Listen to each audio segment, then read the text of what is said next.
आज आतंक पीड़ित परिवारों और दिवंगत कर्मचारियों के परिजनों को राहत देने की एक अहम पहल देखने को मिली।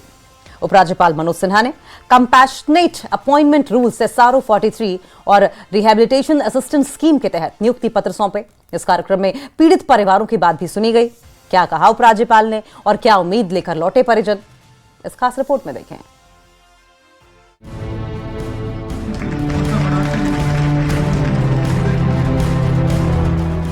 श्रीनगर के लोक भवन में आयोजित इस कार्यक्रम में उपराज्यपाल मनोज सिन्हा ने आतंक पीड़ित परिवारों और दिवंगत कर्मचारियों के परिजनों को नियुक्ति पत्र सौंपे। ये नियुक्तियां SRO 43 और पुनर्वास सहायता योजना के तहत दी गई हैं, जिनका मकसद पीड़ित परिवारों को रोजगार के जरिए सहारा देना है। कुल 78 परिवारों को नियुक्ति पत्र सौंपे जाने थे। इनमें से 39 नियुक्ति पत्र आतंक पीड़ित परिवारों के निकट परिजनों को दिए गए। कार्यक्रम के दौरान माहौल गंभीर और भावुक रहा। कई परिवारों के लिए ये पल लंबे इंतजार के बाद आई राहत जैसा था। आज से 20 साल पहले मेरे पापा को शहीद किया गया। तब हम बहुत छोटे थे। हमारी फैमिली ने इन 20 सालों बहुत स्ट्रगल किया। किसी ने भी हमारी हेल्प नहीं की। आज मैं इस इवेंट पर दिल से शुक्रगुजार हूँ सर आपकी, ऑनरेबल LG सर की, जिन्होंने हमारे दर्द को दिल से भी महसूस किया और समझा। ताकि 5/5/1999 तम बूझ सन दाद कंसे न सनो यम दफ्तर पे हो दफ्तरस यम दफ्तर पे यथ दफ्तरस अस वनकस शुक्रगुजार पन्निस LG सबन यम LG सबन अस गरीबन लाचारन हूं सोच कि यम कथ पकना अस दितुक इज्जत सोन इज्जत ओमुत खेन अस ना कह ब्रोह कुन दिवान तो न कह दिवान पानस नजदीक। मेरे हस्बैंड ड्रग एडिक्शन सेंटर चलाते थे, तो 30 मार्च 2019 में उनको मेन चौक बारामूला में अटैक किया गया और उनकी डेथ हो गई। तब से आज तक हम बहुत जगहों पे गए, बहुत आंसू में गए, लेकिन एक ऑफिस से दूसरे ऑफिस से हमारी फाइलें इधर उधर, कोई हमारे सामने कोई नहीं आया। फिर हम लास्ट टाइम यहाँ ही पे LG साहब के पास आए तो इन्होंने हमें एश्योर किया कि आप बिला आप कोई टेंशन नहीं लो, हम कार्रवाई करेंगे, हम आपको जॉब प्रोवाइड करेंगे। उपराज्यपाल मनोज सिन्हा ने नियुक्ति पत्र सौंपने के साथ साथ पीड़ित परिवारों से बातचीत की और उनका दुख दर्द सुना। इस दौरान उन्होंने कहा कि सरकार आतंक पीड़ित परिवारों के साथ खड़ी है और उनका पुनर्वास सरकार की प्राथमिकता है।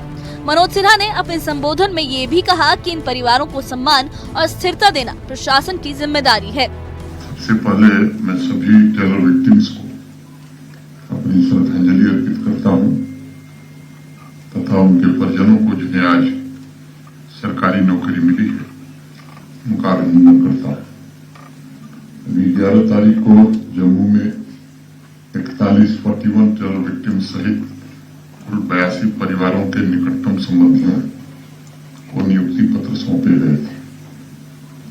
कल यही शाम को श्रीनगर के नौगाम पुलिस स्टेशन में जो हादसा हुआ था, दुर्भाग्यपूर्ण हादसा, उसके शिकार पुलिस और सिविल एडमिनिस्ट्रेशन के तथा एक सामान्य नागरिक जो टेलर थे उनके बच्चे को कुल 9 लोगों को नियुक्ति पत्र दिए गए थे। हम सब जानते हैं वो एक दुर्भाग्यपूर्ण घटना थी जिसने प्रभावित परिवारों सहित पूरे जम्मू कश्मीर पुलिस प्रशासन को झकझोर दिया था। उनके समर्पण और बलिदान को शब्दों में बयान नहीं किया जा सकता। मैं उन्हें श्रद्धांजलि अर्पित करते हुए उनके परिजनों के प्रति अपनी गहरी संवेदना व्यक्त करता हूँ। जम्मू कश्मीर का पूरा प्रशासन उन शहीदों के परिवारों के साथ कंधे से कंधा मिलाकर खड़ा है और ये कोशिश की गई कि सुख शांति और सम्मानपूर्ण जीवन को बिता सके। नियुक्ति पत्र पाकर कई परिजन भावुक हो गए। उन्होंने बताया कि आतंक की घटना के बाद उनका जीवन कैसे बदल गया और किस तरह उन्होंने मुश्किल हालात का सामना किया। न्यूज़ 18 से बातचीत में एक परिजन ने कहा कि ये नौकरी उनके परिवार के लिए नई शुरुआत है और सरकार की इस मदद से उन्हें आगे बढ़ने की उम्मीद मिली है। मैं सर पहले बहुत शुक्रगुजार हूँ। मैं अपनी LG साहब से मैं फिर एक बार सैल्यूट करता हूँ और इनसे मैं रिक्वेस्ट करता हूँ, जिन्होंने इनको ऑर्डर दिया है उनसे मैं रिक्वेस्ट करता हूँ अपनी तरफ से भरपूर सही तरीके से ईमानदारी से अब काम निभाइए, जबरदस्त LG साहब से सपोर्ट कीजिए। हमारा हुकूमत जब रहे तो LG साहब का रहना चाहिए। पूरा, क्योंकि आम नागरिक को, आम आदमी को इससे फायदा पहुंचेगा। 25 सालों के बाद हमें डीसी मैम, डीसी बांडीपुरा की वजह से उन्होंने हमें सपोर्ट किया। यहाँ पे एलजी साहब की वजह से हम इनके बहुत हद से ज़्यादा शुक्रगुजार है, क्योंकि मेरे घर पे एक रोजगार मिला, मेरी फैमिली को एक सपोर्ट मिला। मैं अपनी माँ को मतलब उसको ये कर सकता हूँ, मतलब हद से ज़्यादा हम कह नहीं सकते। लोक भवन से ये साफ संदेश दिया गया कि आतंक पीड़ित परिवारों को सिर्फ सहानुभूति नहीं बल्कि ठोस सहारा भी दिया जा रहा है। नियुक्ति पत्र इन परिवारों के लिए रोजगार के साथ साथ आत्मनिर्भरता और सुरक्षा की दिशा में एक बड़ा कदम है। प्रशासन का कहना है कि ऐसे प्रयास आगे भी जारी रहेंगे ताकि पीड़ित परिवार सामान्य जीवन की ओर लौट सकें। Bureau report, news 18। और वहीं जम्मू के नगरोटा इलाके में स्थित जगती माइग्रेंट कैंप में राहत और उम्मीद का पैगाम देखने को मिला। जम्मू कश्मीर के मुख्य सचिव अटल डुल्लू ने यहां कश्मीरी विस्थापित समुदाय के लिए कई अहम पहल की। नए फ्लैट्स, दुकानें और सामाजिक कल्याण योजनाएं। क्या कुछ मिला और लोगों ने क्या कहा, इस खास रिपोर्ट में देखें।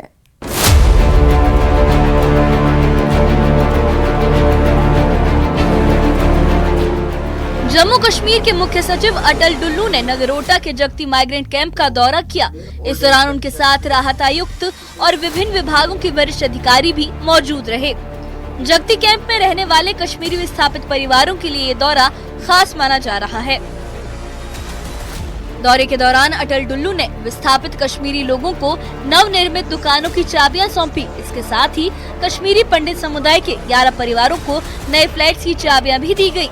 कार्यक्रम में बड़ी संख्या में विस्थापित परिवार शामिल हुए और उन्होंने इस पहल को अपने जीवन में स्थिरता की ओर एक कदम बताया।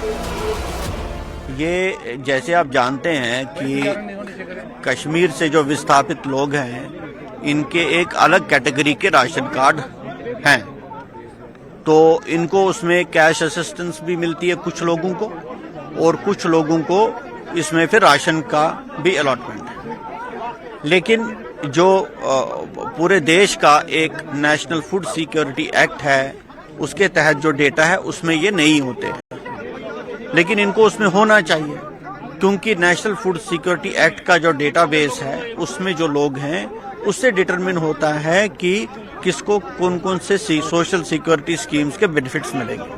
तो वही इंटीग्रेशन का प्रोसेस किया गया, और जो कश्मीरी माइग्रेंट्स को अभी तक सोशल सिक्योरिटी स्कीम्स में फायदा नहीं मिलता था। इस मौके पर अटल डुल्लू ने NAFSA श्रेणी के तहत कश्मीरी पंडितों के लिए कई सामाजिक कल्याण योजनाओं का भी शुभारंभ किया। अपने संबोधन में अटल डुल्लू ने कहा कि सरकार ने कश्मीरी विस्थापित पंडित समुदाय के कल्याण के लिए कई ठोस कदम उठाए हैं। उन्होंने कहा कि सरकार का फोकस ये सुनिश्चित करना है कि समुदाय को सभी सरकारी योजनाओं और बुनियादी सुविधाओं का पूरा लाभ मिले, कि हम किस तरीके से इनको सोशल सिक्योरिटी स्कीम्स का बेनिफिट पहुंचाएं। भी थे, कई लोग कहते थे कि माइग्रेशन खत्म हो जाएगी। नहीं, बिल्कुल नहीं। आपने देखा डिजिटाइज्ड राशन कार्ड भी दिए जा रहे हैं, ऐसा कुछ भी नहीं है। जो सुविधाएं उनको पहले मिलती थी वो बदस्तूर मिलती रहेंगी, और उसके अलावा जो कुछ ये मिलेगा इसमें सोशल सिक्योरिटी स्कीम्स में बेनिफिट है, उसके अलावा। कार्यक्रम में जगती और अन्य इलाकों में रहने वाले बड़ी संख्या में कश्मीरी विस्थापित लोग शामिल हुए।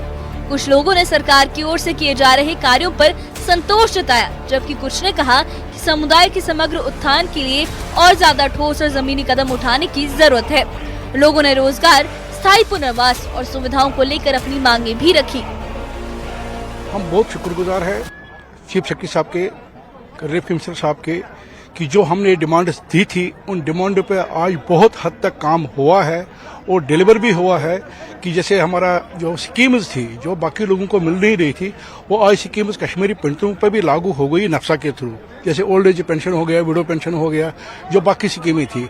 लेकिन और भी कुछ करना बाकी है, जैसे कि स्कीमें मिल रही है, जो मतलब KYC मिल रहा है, जो बाकी मतलब लोन्स मिल रहे हैं, जो बाकी फैसिलिटीज मिल रही है, एट पार वो कश्मीरी पंडितों के साथ भी मिलनी चाहिए। इतनी देरों सालों के बाद हमारा जो कुछ मिल नहीं रहा था, हमारा कोई भी फायदा किसी स्कीम का भी नहीं, लेकिन आज कुछ दरवाजे खुल गए, वो चाबी खुल गई, ताले सारे खुल गए। आज बहुत बहुत धन्यवाद कमिश्नर साहब का, चीफ सेक्रेटरी साहब का, कमिश्नर साहब का, सबों का। हमारी इन्हें आज बताया सब कुछ, बहुत अच्छी बात है ये। देखिए सर, मैं आपका बड़ा आभारी हूँ कि आप हर बार हमारी मुद्दा जो कश्मीरी विस्थापित लोग हैं उनके उठाते हो।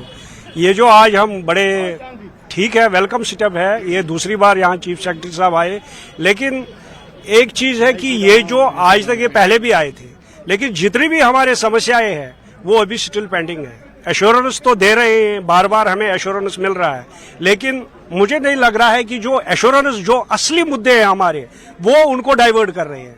लेकिन जबकि जगटी जो रिप्रेजेंटेटिव्स है वो वहां पे मिलना चाहते थे चीफ सेक्रेटरी से, बट हमें मिलने नहीं। मैं रिलीफ अनाउंसमेंट की अगर रिलीफ अनाउंसमेंट, अगर वो तो मेन मुद्दा है, अगर वो हमने बार बार इसकी रिक्वेस्ट की, हम तो कब से ये बोल रहे हैं कि रिलीफ को या हमारे को असिस्टेंस को बढ़ाओ, लेकिन खाली एश्योरेंस मिल रहा है और कुछ नहीं। जो आज प्रोग्राम हम इसका वेलकम करते हैं, जो भी हुआ, but one thing is there is a very unfortunate thing, the people who जगती में जो लोग रह रहे हैं उनको कॉन्फिडेंस में नहीं लिया गया।